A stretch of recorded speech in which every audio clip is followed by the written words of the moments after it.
Tracked down Sandoval via America's most outspoken augmentation opponent, Bill Taggart, Sandoval's boss and founder of Humanity Front. Sandoval admitted to operating on Megan's team when I confronted him, but said he hadn't removed their GPLs.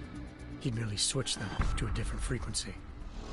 Pritchard was able to trace one of the signals to China. Malik and I immediately took off in pursuit. Unfortunately, the Illuminati were one step ahead.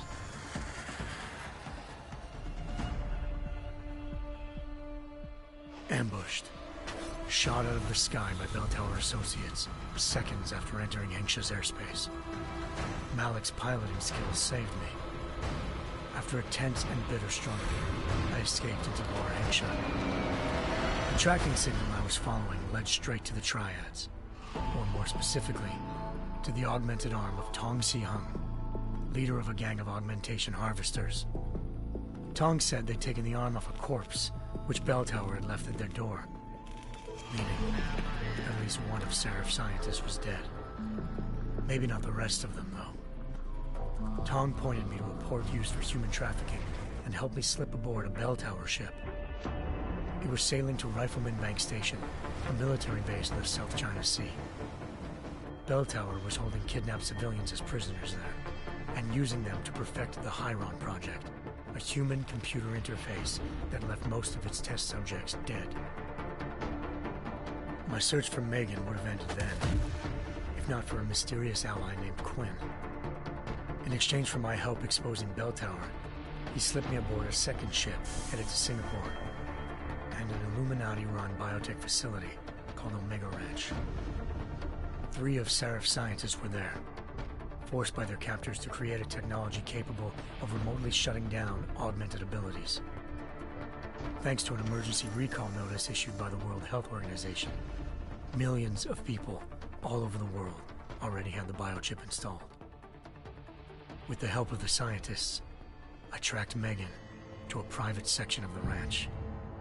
There, I ran into Yaron Namir, the walking tank who'd put a bullet in my brain the first time we met. He'd teamed up with Zhao and was hoping to catch me off guard. Their little ambush didn't work. I found Megan in a suite belonging to Hugh Darrow, the billionaire philanthropist who'd Seraph had called on for help. Darrow had convinced her to go along with the biochip plan by promising to sabotage the tech.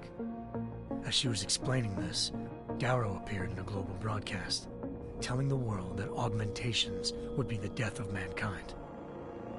Then he activated the biochips to prove his point. All over the world, augmented people flew into a killing frenzy. Darrow had betrayed everyone, and it was up to me to set things right. To do it, I had to reach Panchaea, a massive installation in the Arctic Ocean. As I raced through corridors built by an all-augmented workforce, I saw death and destruction firsthand. By the time I shut down Darrow's broadcast, I knew the damage he'd done. Still, humanity's future remained unclear. How would the world react to this sabotage? Would people ever regain their faith in augmentations again? What would be the Illuminati's next move? Only time will give us the answers.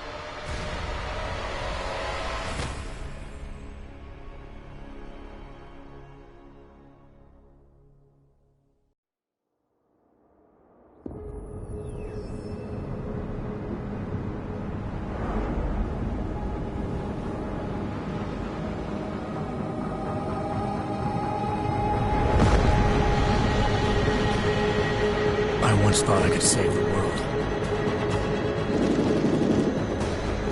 Now look at it.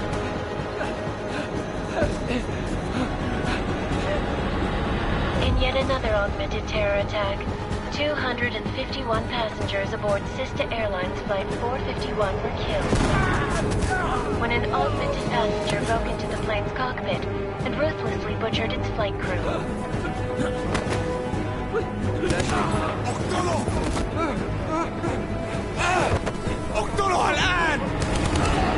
Details recovered from the black box recorder suggest that the man may have been suffering flashbacks to the AUG incident. That horrible day 2 years ago when augmented people all over the world flew into a psychotic killing spree, causing the greatest loss of life in recent history. Sometimes, you just have to let go. And embrace what you've become. Not gonna go all wonky on us now, Hansa, are ya? Well, if I do, McCready, I guarantee you'll never see it coming. Agent Jensen! Am I gonna have a problem with you? No, sir. No reason to assume you would. Good. Because you are the only augmented operative on this team, and I intend to make good use of you. Listen up, all of you. We got a sandstorm barreling down our arse and we can't afford to make mistakes. We're going after this man, an arms dealer named Shepard. He's ex-Bell Tower, one of the Special Forces commanders who disappeared during the incident. And he's come out of hiding. That cannot be good. It's not. He's selling weapons and military-grade augments to terrorists. This is Aran Singh, the undercover agent who lured Shepard out of his hole. Best you see Interpol's got. For 3 years he's worked hard to get in tight with the Jinn, an Iraqi smuggling cartel that's infected the Eastern Hemisphere like a plague. Last week, our arms dealer sent a message to the Jinn, offering to sell them a shitload of black market merchandise dirt cheap. They told Singh to handle the buy. They're not gonna like it when Interpol disrupts their party.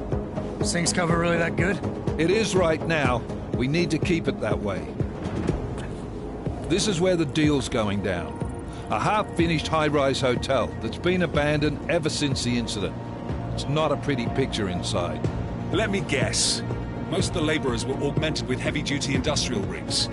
So when the incident hit, and they all went schizo, things got gruesome real fast. And no one, except for some homeless junkies, have been inside the place ever since. So what's the plan, Director? Singh's meeting Shepard on the ground floor, inside the hotel's main atrium. He sent the bulk of his Jinn crew to the penthouse levels to secure a vantage point. I want McCready's team to take up positions overlooking the atrium and make the arrest. Jensen, you're going in solo from the roof. My objectives? Keep the Jinn from joining the party. As far as we can tell, only one route connects the atrium to the penthouse level, a halfway decent elevator shaft. Here. I want you to block access to it. Fine. Just cut me loose. Do you plan on relying solely on your augments for this one? I'd recommend taking a little hardware, just to be sure.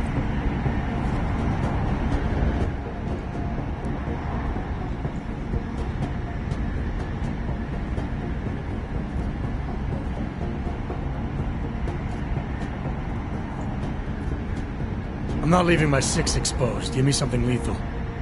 Your call, but Singh's undercover in all this.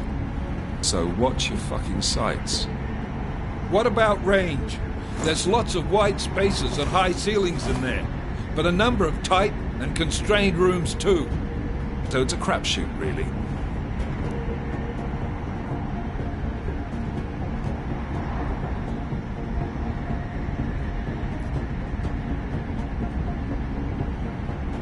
Well, I'm not looking to play dice with anyone in there. Give me something with distance. Your call. Less chance of being seen and compromising Singh that way. One last thing, Jensen. Singh said the Jinn are using some sort of portable Wi-Fi device to boost communications. He's got a better chance of maintaining cover if you disable it.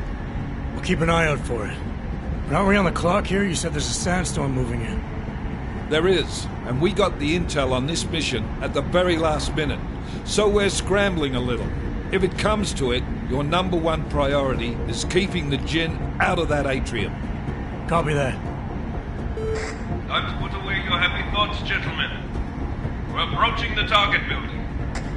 You're up first, Jensen. Let's do this. Task Force Actual. This is Knife Leader. Engage Hush drives and descend to Angels 1-5.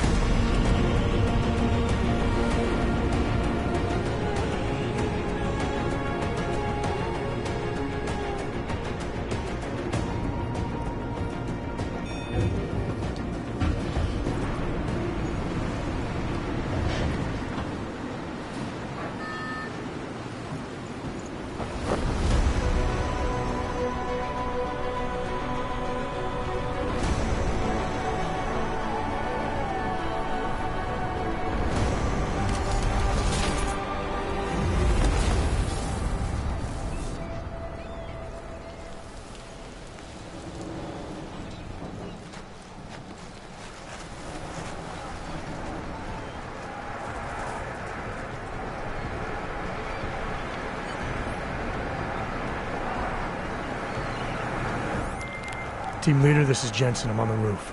Solid copy. Move into the building. The access route you need to block is at the far end of the penthouses. And keep in mind, the direct route might not be the easiest one. Roger that. McCready will advise once his team is on the ground. Miller out.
Jensen, we're moving through... Oh, fuck! What's wrong? The Jinn have got a few Jennies up and running. Gonna have to hack keypads. Should enjoy it, McCready. They have colors and shapes. Just remember, red means bad. Fuck you.